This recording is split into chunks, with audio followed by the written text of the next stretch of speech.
Hello, everyone, and welcome to Dignified Resilience. I'm so excited to welcome Dr. Brian Hare in today's episode. He is a core member of the of Cognitive Neuroscience, a professor in evolutionary anthropology and psychology and neuroscience at Duke University.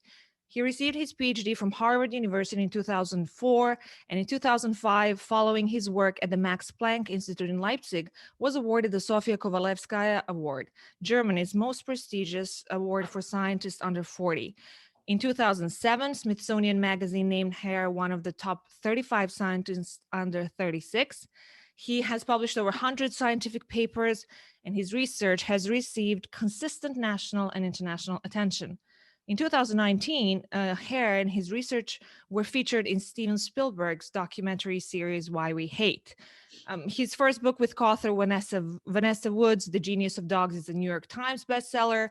And the book that we're going to talk about today, Survival of the Friendliest, Understanding Our Origins and Rediscovering Our Common Humanity, came out as well with Vanessa in July 2020, and she helped a lot with this. So I appreciate everything, including this book that Vanessa did to make this happen. And before I welcome Brian, I just want to say that I'm so excited to talk about this book about friendliness and how it came to be an advantageous evolutionary strategy. And I say this because the politics, or rather the topics like genocide, authoritarianism, militant nationalism, patriarchy, human rights abuse, and all the topics that I deal with on a daily basis, both professionally and that I have experienced personally because of my background in the Balkans, just makes this book so much more important to me, and everything that's written in it very valuable to learn from. I'm very excited to share all this with you, and I hope that we will really grow thanks to this book as well. I'm so excited to welcome you, Brian. Let's start from the beginning. Welcome, and how are you today? Thank you, Riada. I'm really excited to be with you too. And I'm doing great. I'm excited to talk about how friendliness wins. Well, excellent. Let's start from the beginning then. To guide and help our listeners and viewers kind of get to the big picture of survival of the friendliest, let's start with the survival of the fittest. You write in your book saying that cooperation is the key to our survival as species because it increases our evolutionary fitness. But it was fascinating for me to read how you explained to us that somewhere along the way, fitness became synonymous with physical fitness. Can we unpack this a little bit? Yeah, so I think that the normal way that people construe survival of the fittest is it's the biggest, the strongest, an alpha male or a group, the group that has, whatever, the most money or the most guns, that's the fit. That's not what's meant by that expression. It's how people use it. It's how people have interpreted it, but that's not what it means from a biological or evolutionary perspective. All it means is the group or organism that has reproductive success is fit, and it often, and what we observe in nature is that it's friendliness. That is the strategy that leads to the most fitness, because whenever you see a new type of friendliness evolve, you almost certainly see new forms of cooperation, and that type of organism or class of organism becomes incredibly successful. And we could talk about examples all the way from flowers and flowering plants to humans as examples of friendliness being sort of the secret to evolutionary success or success at life.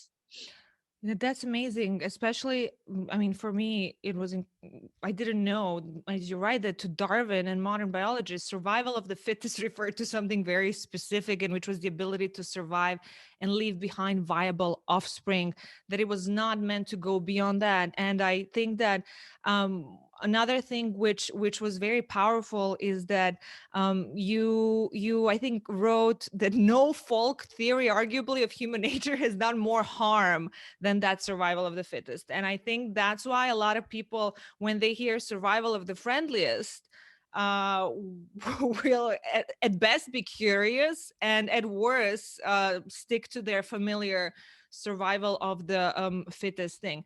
So then tell us, you tell the readers that there were dozens of different species within our genus Homo, and there is fossil and DNA evidence for the most of approximately 200 to 300,000 years that Homo sapiens has existed, that we share the planet with at least four other human species.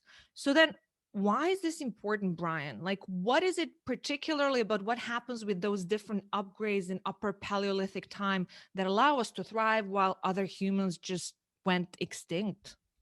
Yeah, so I think one of the big shockers in anthropology, or the study of human evolution, is the realization that you just highlighted, that we weren't alone until very, very recently. That's actually a new finding. The last sort of 15 years, people have started to realize, oh my gosh, it wasn't until 50,000 years ago, maybe even 25,000 years ago, we were alone. And the species that have been described based on the fossil evidence, they all had big brains. They all left cultural evidence, technology, etc. And they almost certainly had some kind of linguistic ability that we would recognize. And so those are usually the traits we use to distinguish humans from animals. Mm-hmm. But these other species, 3, 4, 5 of them, had all of those traits. We normally say, oh, that's what makes us not an animal. Mm-hmm. Well, they don't actually predict success, because all of those species had those traits and they're all extinct. So if anything, big brain language culture predicts extinction, not success. And so then that leaves you scratching your head saying, well, it must be something on top of, in addition to big brains, culture, and language that allow us to survive and all those species went extinct. And that then dovetails with this idea that survival of the friendliest, again and again in nature, is the strategy that leads to a huge survival advantage. Maybe that's something that was involved in how we made it and other species didn't.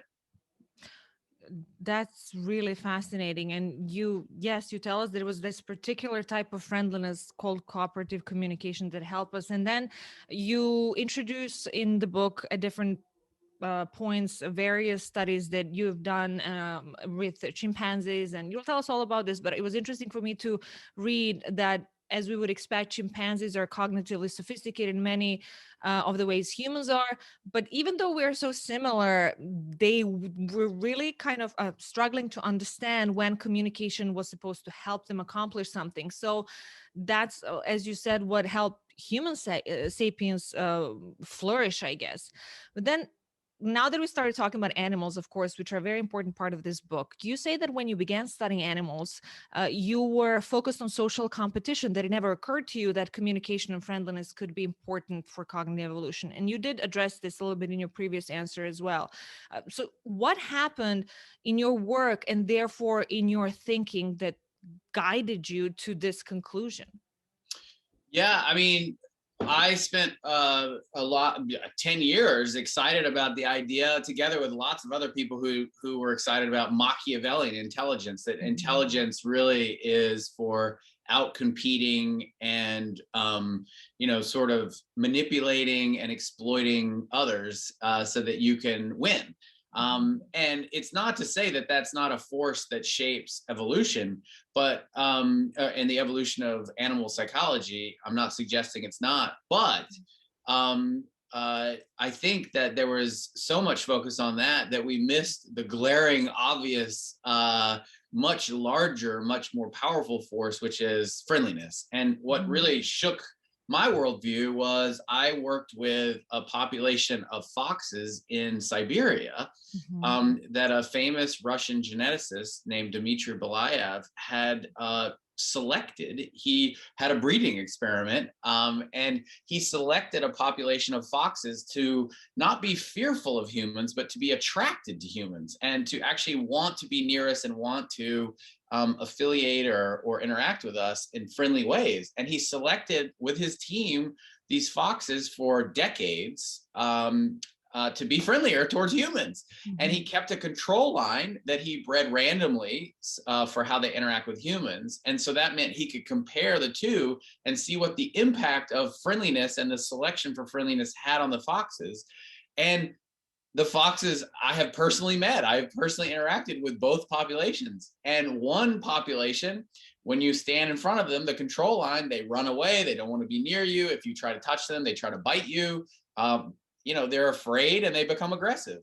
The other line, the one that's been selected to be attracted and interested and friendly towards humans, I mean, they are dying to jump into your arms and hug you. They cry for joy just seeing a human they've never seen before. They start whining like a dog. They just want to be with you. They want to be held and hugged. And so, I mean, it's hard not to have been, completely shaken to the core when it was experimentally demonstrated what this selection can do. And of course, it had all sorts of impacts on the foxes beyond just their friendly behavior. So this leads us, I guess, to self-domestication, right? Is this friendliness evolved through self-domestication? Can you tell us a little bit about that process behind it? How and why is it that it's not just a result of artificial selection accomplished by humans choosing which animals to breed? And you mentioned Dmitry Belyaev, but we also learned about your experience with your closest childhood friend, dog Oreo. We learned about your cooperation with Mike Tomasello and what you two work together. So what is it that you kept seeing both from other people's research and from your own research with animals? Well, so the reason that I went to Siberia was that in conversation with my collaborator, Mike Tomasello, we came to realize that dogs have something important to share about ourselves. You'd think that a dog, what could it possibly tell you about humans?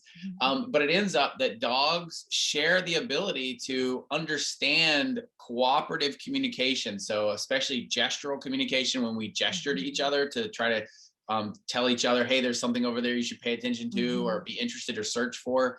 It ends up, that's kind of the first thing that happens in human development around 9 to 12 months, that then is the launching pad for becoming cultural, understanding others and learning and standing on the shoulders of giants and getting to take advantage of all the knowledge of, thousands of generations.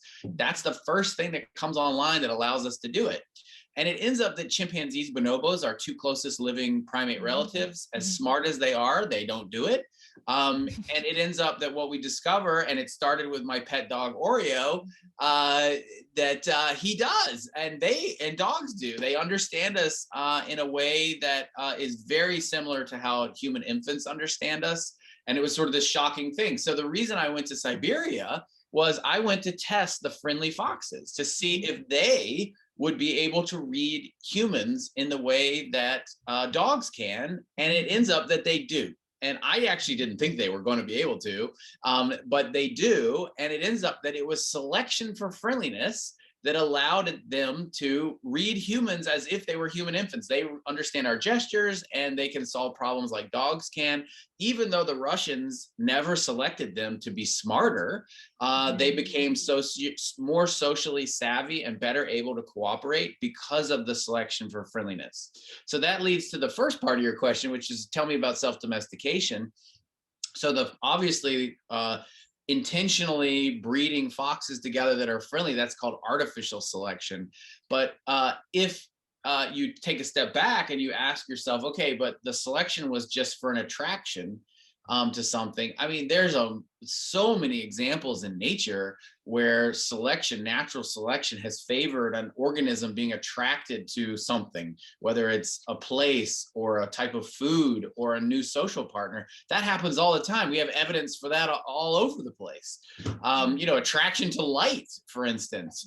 So being attracted to a specific type of organism, I mean, that happens all the time. So this is clearly something that can happen due to natural selection.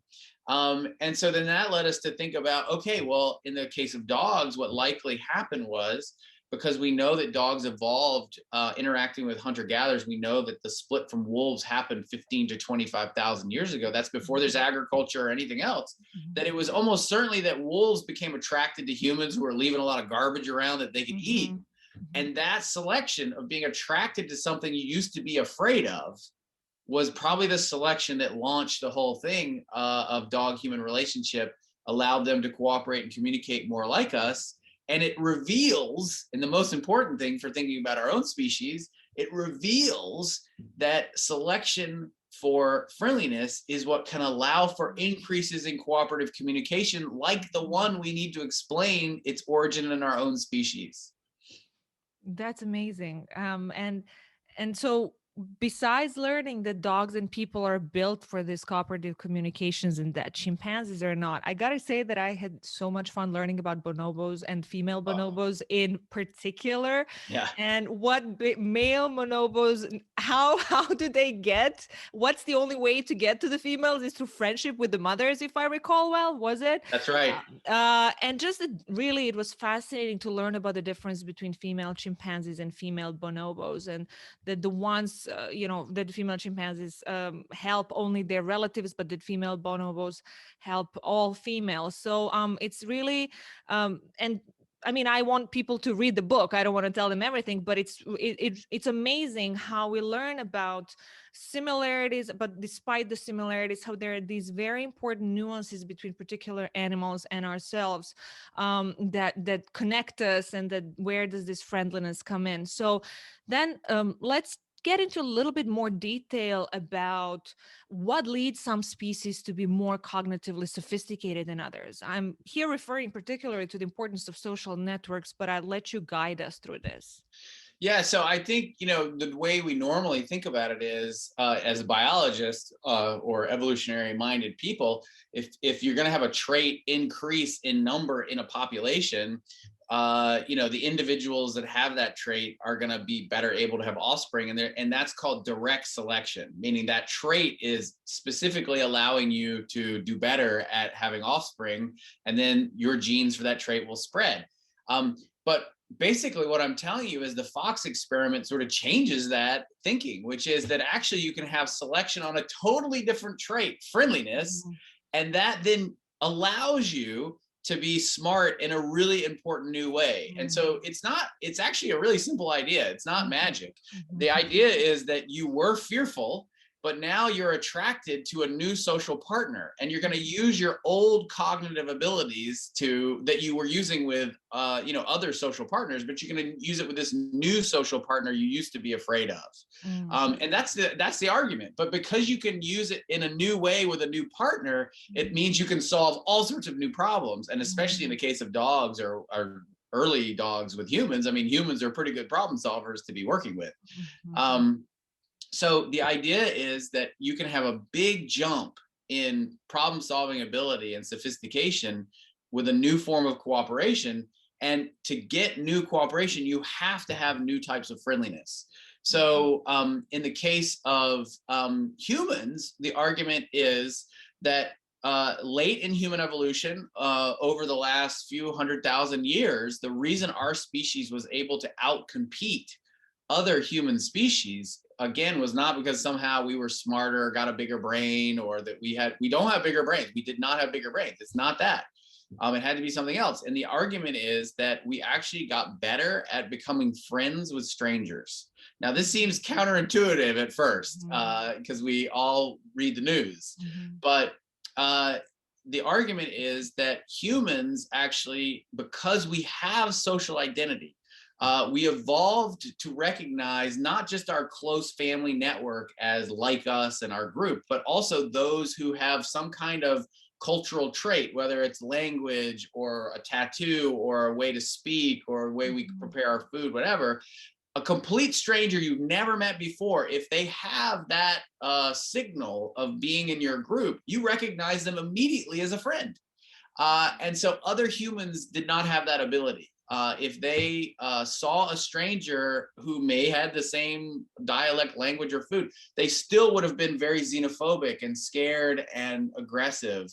And so what that does, if you can have a positive response to a stranger, and again, being attracted to something you used to be afraid of, strangers that have this cultural signal of being like you, having your social identity, it means you can learn from new individuals. You can share ideas and, most importantly, innovations in technology. So you have a much bigger network of brains innovating and sharing ideas. And all of a sudden, your technological abilities take off. Your culture starts to change much more rapidly, becomes far more rich, and you can outstrip the other humans that aren't able to do it. And we think that's what happened. It was really a new type of friendliness, an attraction to strangers that share your social identity. That's amazing and also frightening at the same time, precisely because we both expanded our definition of who we considered as a group member, but then also we got to the idea of intragroup stranger. And tell us then a little bit about it, because that's pretty much how we get to try to understand and reconcile, as you also say, our unique friendliness with our capacity for cruelty. Right. And I think we are the friendliest species, but also the cruelest species. Mm. And there's a paradox there that has to be solved. And I think actually understanding we evolved this new type of friendliness that allows for our unbelievable cooperation and cultural prowess. I think it actually reveals the where our dark part of our nature comes from. So I think based on the best evidence that we have, that as we become more accepting of complete strangers that share our group identity, just like a mom or parents who have a new offspring or child, and they love that child. It's the most nurturing thing you could ever imagine. I like to use the example of a polar bear, mama polar bear, and she has her infants and they're playing. And I mean, what could be cuter and more wonderful? But actually, at the same time, it is the most dangerous time to be near that mother bear. Because why? Because she loves her infants. And if she feels they are threatened, she will do anything and risk anything to protect them. Mm-hmm. And so I think what happened and what we hypothesize in the book, and we have evidence for, is that as humans expanded our circle of love, where we began to see strangers that share our group identity as if they were family, we also then began to love them as if they were family. And therefore, when they are threatened or our group identity is threatened, we become like a mama polar bear. And we become the scariest, most horrifically violent species there is, to protect that identity and those group members we love so deeply. That's, and I mean, and the group that we're speaking about, as you write in the book, can be from the smallest in terms of sports fans to,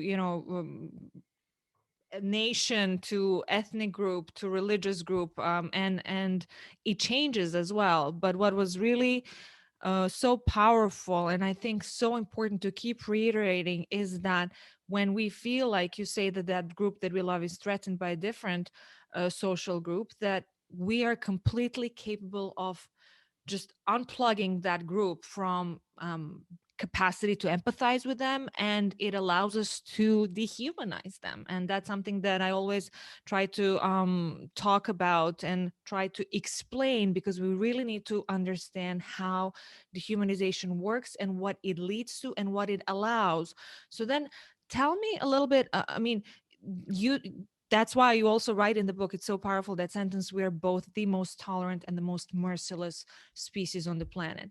So now that we get to dehumanization, Brian, can you and I do want to mention here on air, David Livingston Smith, our common friend, he was a guest at the podcast, and I think you and him have a lot of commonalities in terms of how you talk about dehumanization as well. Tell us also a little bit about, I would appreciate if you could tell us about social psychologist Noor Tilley and the pioneering study using March of Progress, Yes. drawing as a measure of dehumanization. And I also do want to emphasize this. Um, I'm a Muslim, so though I have heard of this study before, it is always brutal to keep listening and to keep seeing evidence about really the ever increasing dehumanization and some very scary outcomes that come out of this research. Tell us a little bit in general, about Noor's research, but also uh, the social forces that influence this identity, which is, I guess, a good and a bad thing. But this is the humanization. It takes so little to trigger this group, Brian, right?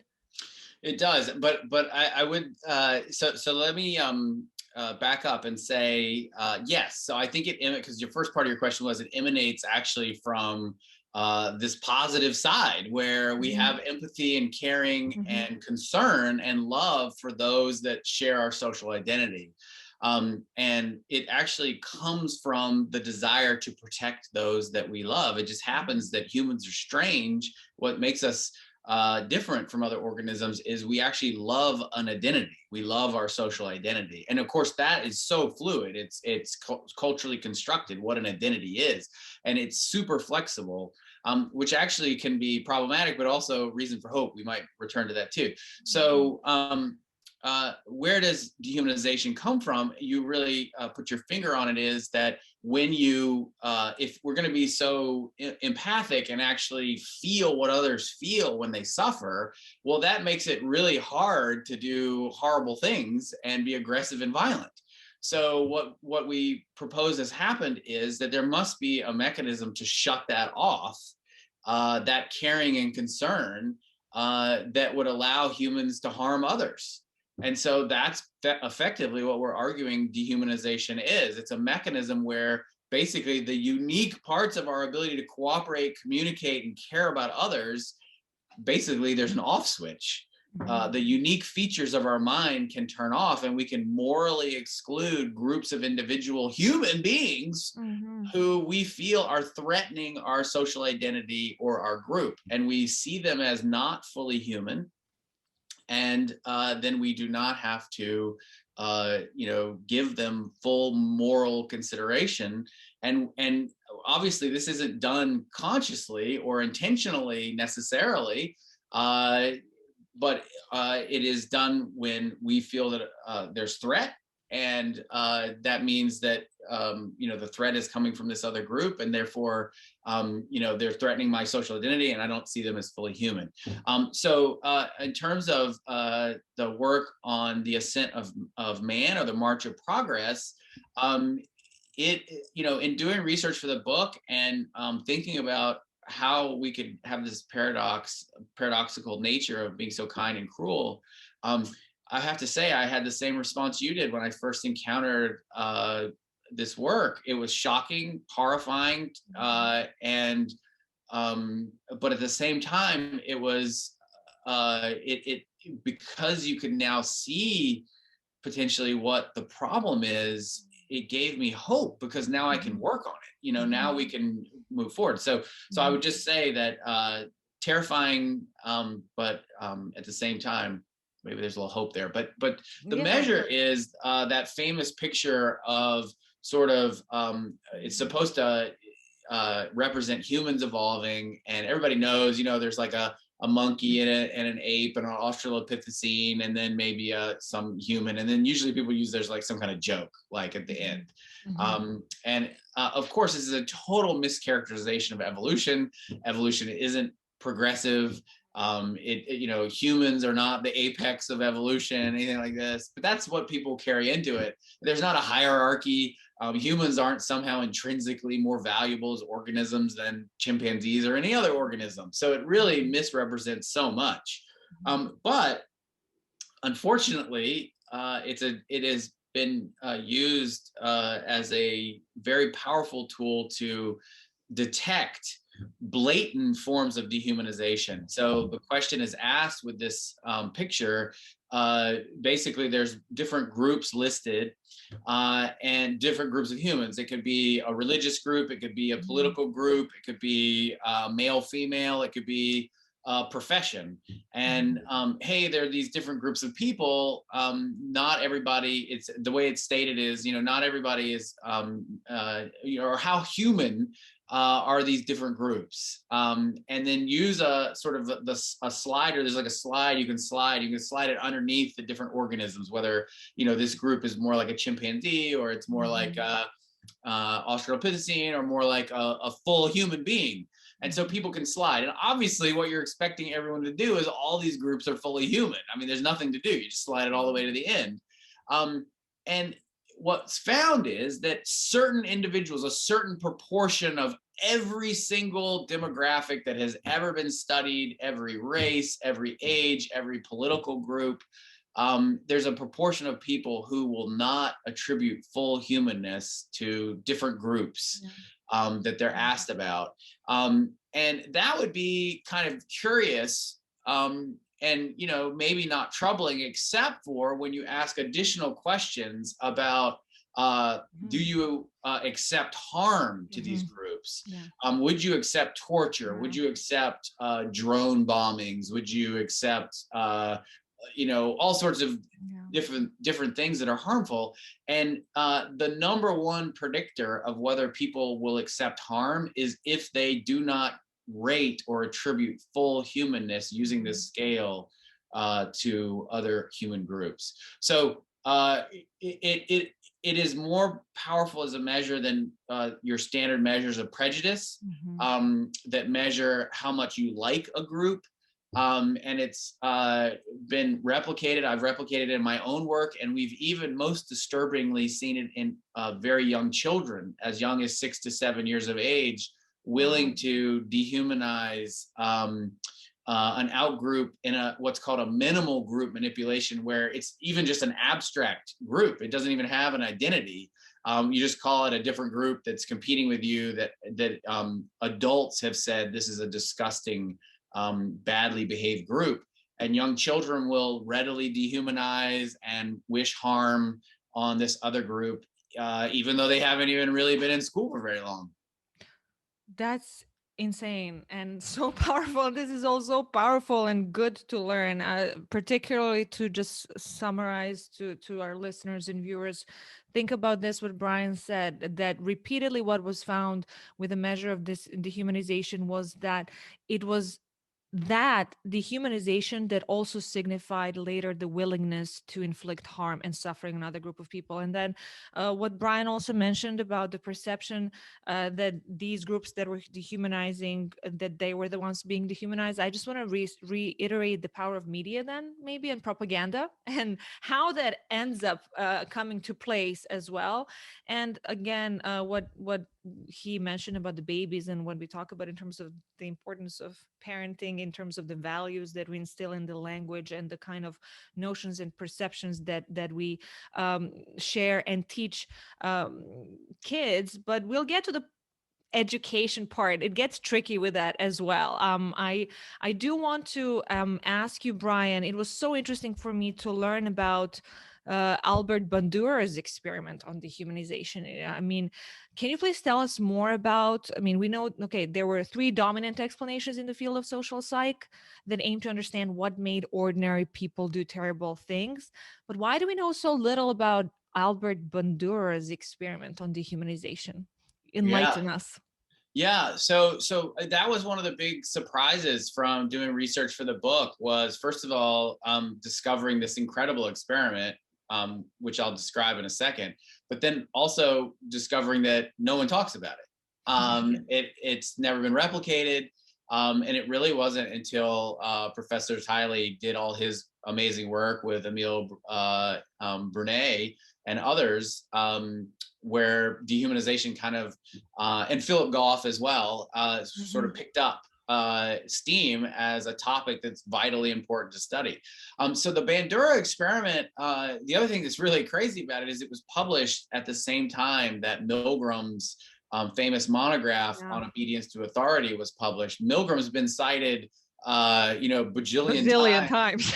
It's in every intro psych course, and probably should be. But Bandura is, completely this experiment ignored. And so what happened is post World War II, a lot of people obviously were trying to explain the Holocaust and all the other horrible things that had happened. How can you explain this part of human history and our psychology. And so three dominant explanations came to be used. One is obviously authoritarian attraction to authoritarianism, conformity. So the idea that people will conform to things. If lots of other people are doing it, they'll do it too. And then prejudice. So basically the idea is that we like or dislike different groups of people, and so we might do bad things to them.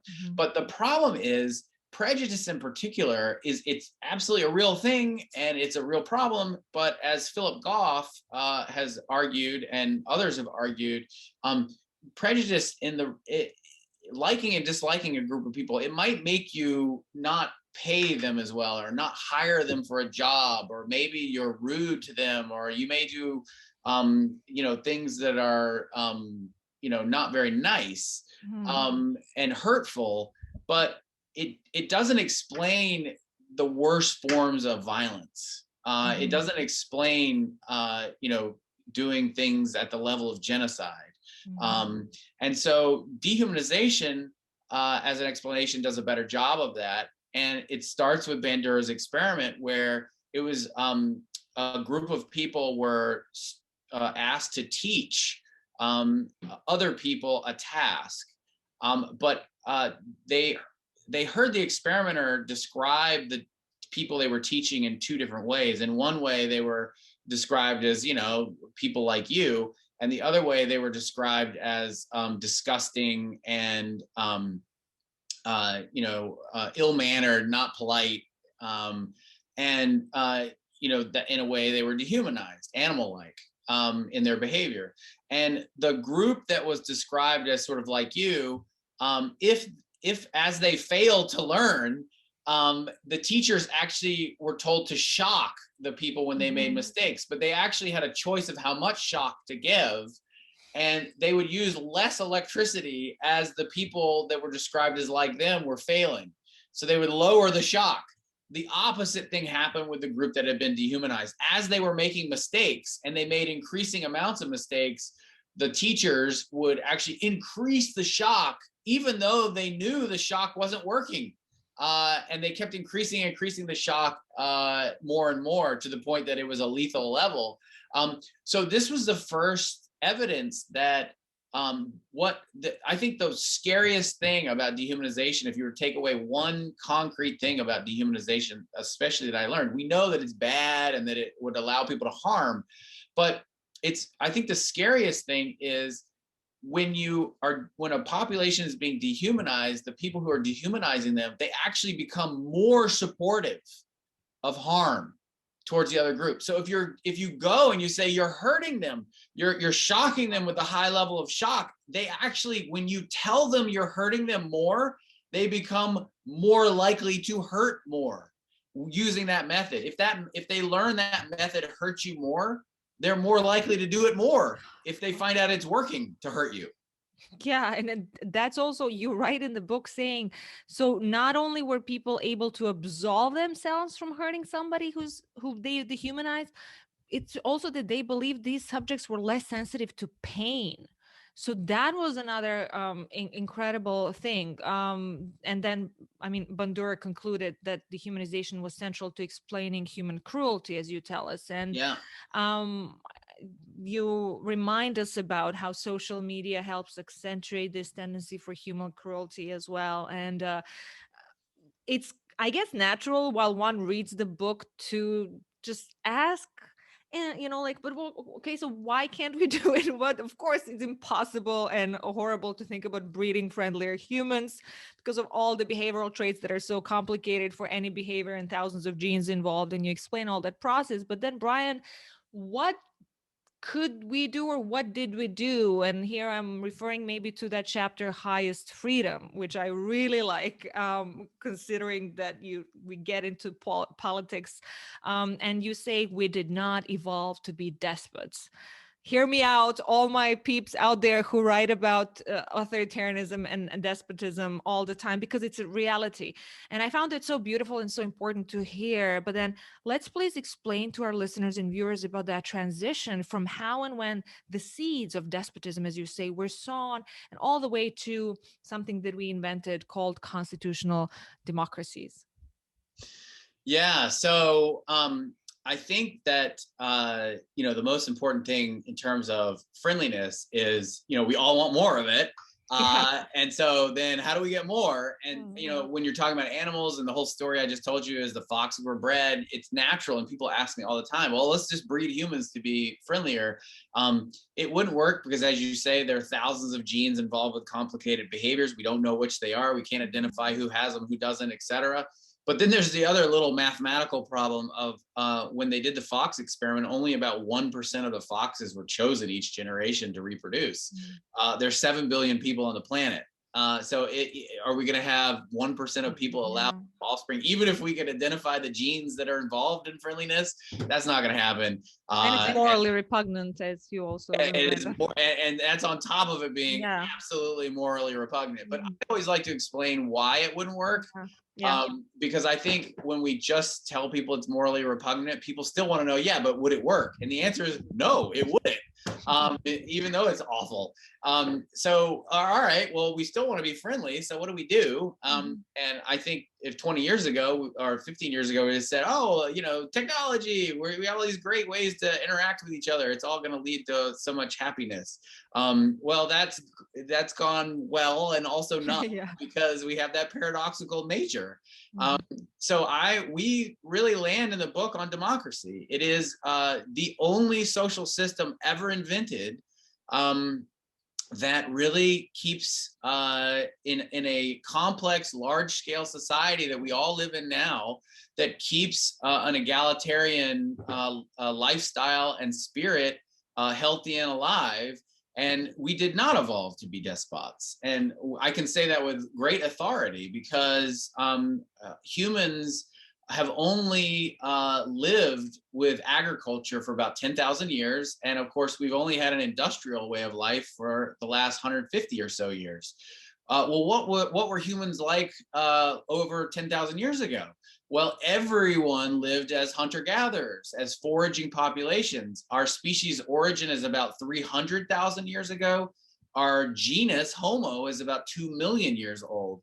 So until 10,000 years ago, everybody was living in groups of 50 to 150 individuals in a band. It's known as a band. There was no chief. There was no individual who could overpower all other individuals in the group, because humans have something called a reverse dominance hierarchy. People would form coalitions against anybody who tried to dominate the entire group. There's a very well shown aspect of foraging society and cultures across hundreds of different societies that have been studied, that people who try to be despotic are kicked out of the group, even murdered if they try to dominate. So we did not evolve to be despots. The seed for despotism was sown with the first seed by agriculturalists, as we started living in these more large-scale complex societies. Then you could have, using technology, people starting to monopolize resources. And now you can have inequality that then leads to the potential for despotism, authoritarianism to be born. So it's not till we have finally, constitutional democracies or liberal democracies that we finally have a solution. Because until you have that, all you have is one despot taking over. There's a rebellion against that despot, but the rebellion then turns into its own authoritarian regime using whatever their ideology is. And it's just a tit for tat forever, zero sum fight. So when you finally have democracy, you have a way to have a complex society where, yes, you have winners and losers temporarily, but even when you're out of power, obviously there's going to be a peaceful transition, number one, but number two, when you're out of power, you still have a voice. You still can advocate, lobby, and you can try to change things in the direction you'd like to see them. So one last hopeful thing is David Stasevich wrote a book called The Fall and the Rise of Democracy. And the reason he titled it, because he actually argues that democracies and democratic systems were actually quite frequent in early history. So I mean, during early agricultural societies as well. And so he makes the case that democracy is something that not only were we really egalitarian as hunter-gatherers, but even when agriculture takes over, there was a lot of evidence for democratic systems of self-government. So I think it's the hope. I think optimizing, finding ways, and supporting democratic institutions, that is how we will keep our nature and have our friendlier future and keep the worst parts of our nature at bay. And I'm so grateful that you said liberal democracy, because in the last few years, if not a decade, we've seen a rise of illiberal democracies as well. And there's a lot of discussion of what it is and what democracy it actually entails, that it's not just the ballots, et cetera, but that will take us to a different conversation. I do want, before I ask you about the solutions and some like potential lights at the end of the tunnel, can you please explain something that I thought also was so important? When you explain the rise of alt-right, for example, which is also very well pertinent for today's day and age, you do tell us how we can describe it as a loosely defined group of people with far-right ideologies who reject mainstream conservatism, as you say, and tend to score high on measures of either social dominance orientation or right-wing authoritarianism. Tell us a little bit about why people in that SDO and RWA both tend to be extremely intolerant, and yet their ideologies are distinct. And I think another thing which is so adequate both for conversations that are going on within the United States right now, maybe, but in general, I found a circle, a scheme, guys, that I will keep using. And I told it to Brian. I don't know. Do you want to tell us, or should we leave it as a teaser? But the moderate, middle in democracy, and then what happens on the people who get extreme.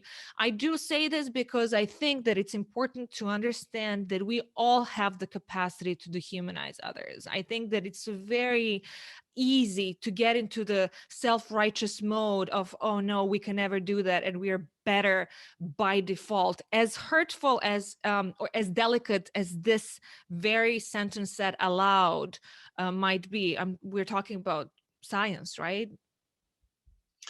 Yeah, and so I have to thank Karen Stenner and Mhm. Jim Sedanius, who Karen Stenner has a book called Authoritarianism, and it's in there that she talks about SDO and RWA, which I'll define in a second. SDO, social dominance orientation, was actually originally proposed by Jim Sedanius. And SDO is the idea that people vary in their recognition of hierarchies between groups. Some people feel really strongly that certain groups are superior to other groups, and that some groups can be inferior, and that hierarchy is related to the intrinsic value of the people in those groups and whether they deserve goods or services or even human rights. So that's on the other end of the spectrum are people who are more egalitarian, and they don't really care what group you're in. A person is a person is a person. And there's those two extremes. Right-wing authoritarianism, the real strong personality trait in individuals with very strong right-wing authoritarianism is the need to conform, that you as an individual need to conform to your own social identity and group, but you also want others to conform to your social identity and norms. And Karen Stenner points out that these are actually two different axes.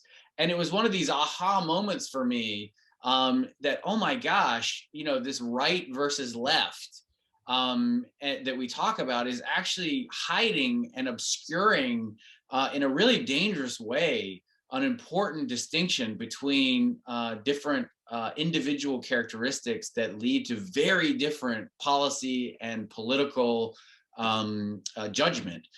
So the idea of right-wing authoritarianism is you're really concerned with conformity. You want things to be the same, and you want everyone else to do everything the same.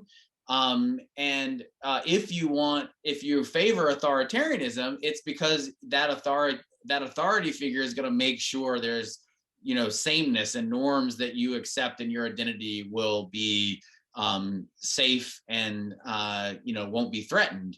When it comes to people who are strong in SDO, social dominance orientation, they want their identity and they want their group to be on top.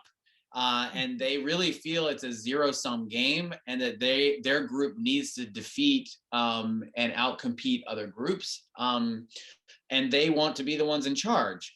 So the circle was then adding on top of these two axes of political judgment or individual characteristics, the idea that all humans dehumanize. And if you think of the two axes and sort of, a vertical and horizontal line, one being sort of extreme right-wing authoritarianism to total non-conformist, and then vertical axes being social dominance orientation, where you feel groups are superior, and then the opposite being really egalitarian. We all are capable of dehumanization. That moderate middle is sort of negotiating all these different, the tension between egalitarian and the fact that certain people may have more or may have worked and earned more, whatever. How do we deal with that problem versus right-wing authoritarianism, where we need to kind of have the same norms of cooperation, but then individuals should have their individual rights. How do we fight those tensions, right? And so in that moderate middle, we argue, we make good policy, sometimes bad policy to deal with it, and then we change it. But outside of that moderate middle is where you start having ideology, and you have ideologues who really feel strongly. And when there's a threat that hits the system, where an identity becomes threatened, and you have an increase in dehumanization, and maybe some authoritarian sort of helps trip that along, in fact, claiming that your group is being dehumanized even though it's not, then you can have people in all of the different dimensions move towards dehumanization. And so any form of ideological extremism can then grab the darker force of our human nature and lead to dehumanization and the want or acceptance of harming another group as a result. Wow. And one thing that you also tell us is that ideologues are usually unresponsive to facts that contradict their political beliefs, and are less interested in compromise. So I think that's very important to remind our listeners and viewers. And if anything, you say they also may tend to be more educated. So then tell us, what are the solutions? I mean, there is the point of all this is before we all, and as we get depressed, that, like you say, that we learn about how this works in order to be able to catch it, and in order to be able to ring the alarm bells, or keep ringing the alarm bells, and to do what we can as individuals, first of all, within our choices, and then broader as well.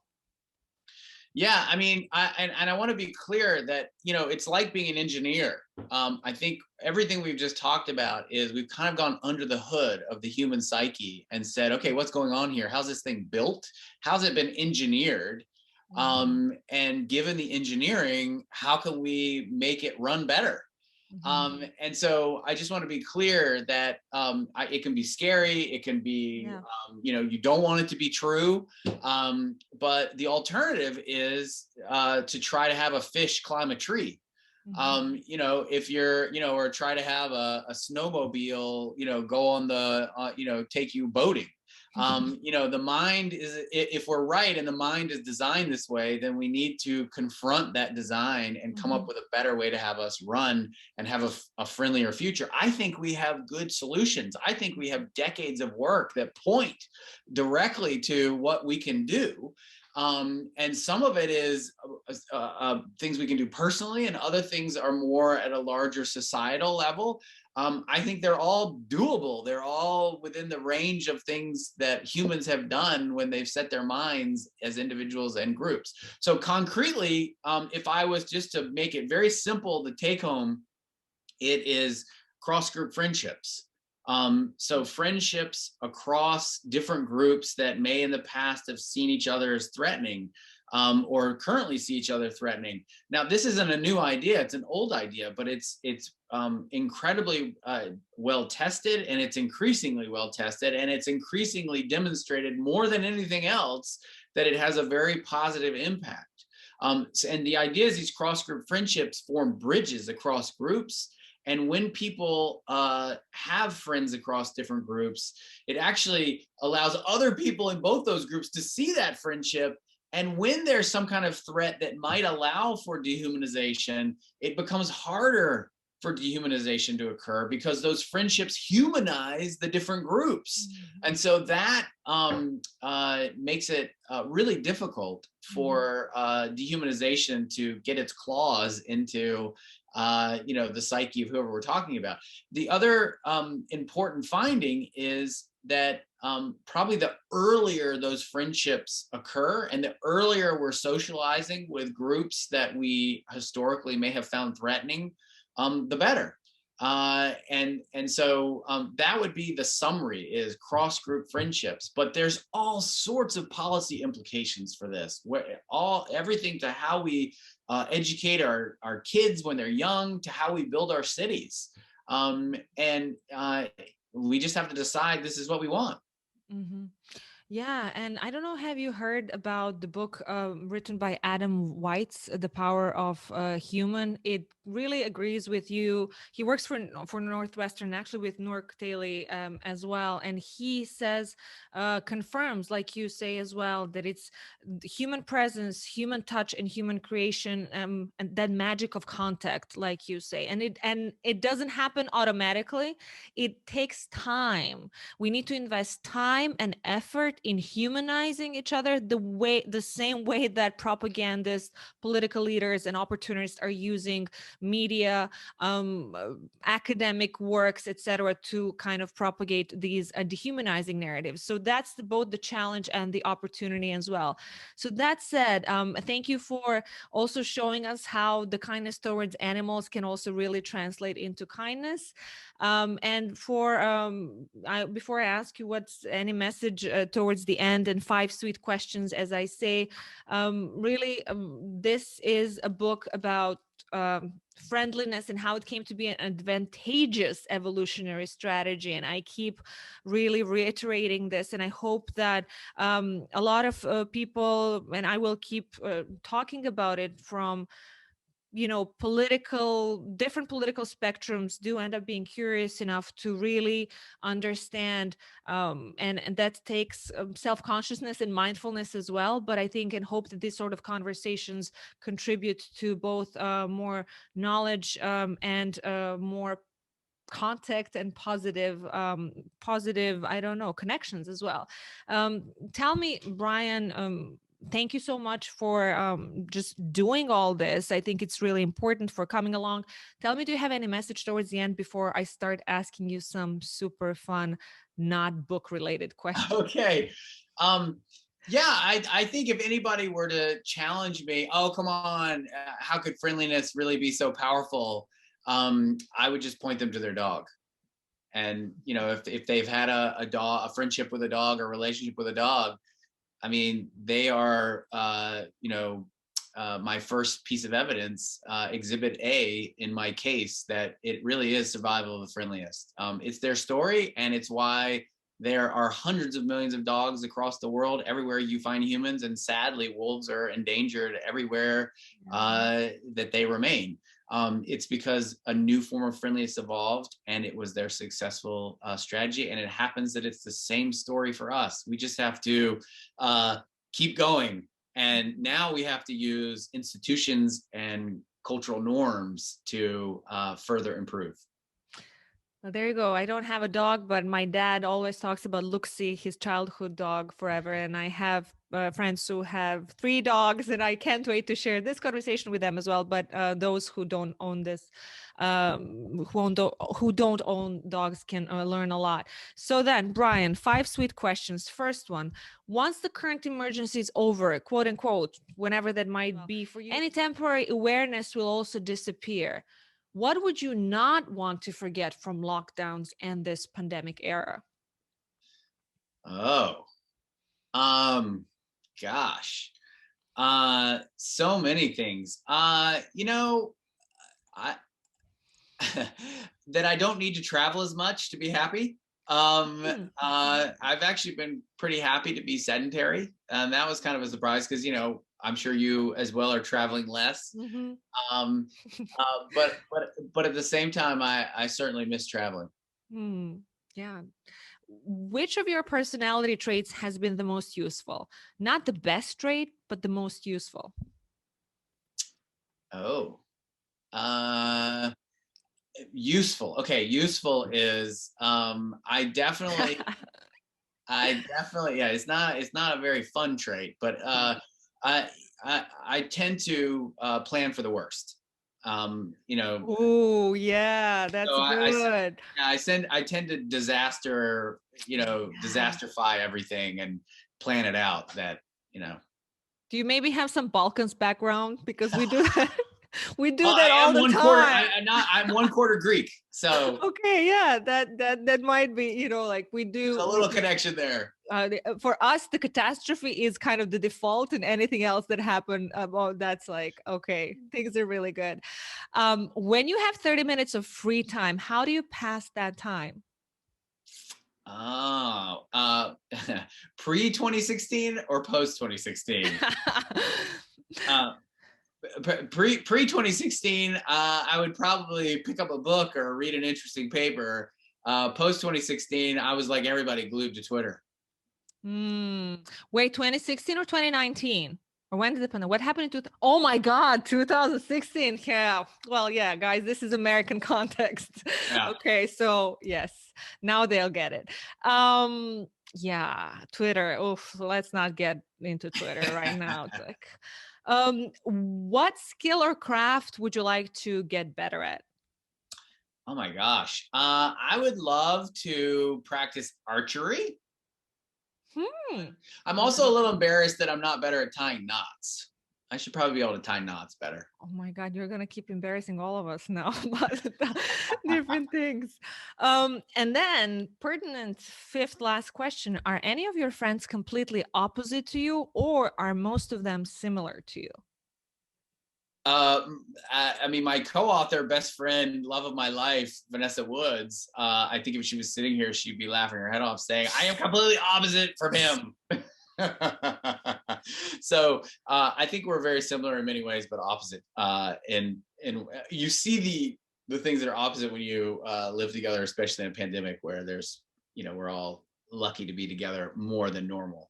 Yeah. Um, Thank you for joining us for writing this book. And is there any other last short sentence that you want to say before I tell our listeners bye? I think try to find friends who might be a little different from you. I think that's a great way to end. Mm. Well, there you have it. Thank you for. Please check this out. It's available everywhere. It came out in July 2020. This was such a prolific and great and wonderful conversation. I hope that it inspires you all to check it out, read the book, learn, and think about our own actions as individuals, and choices that we make on a daily basis in terms of how we treat others and what we can do to keep humanizing others in the face of increasing dehumanization. Stay tuned for more conversations with people from all over the globe. Share this with your friends, family, leave us a message and a rate. See you soon. Have a nice day, and bye.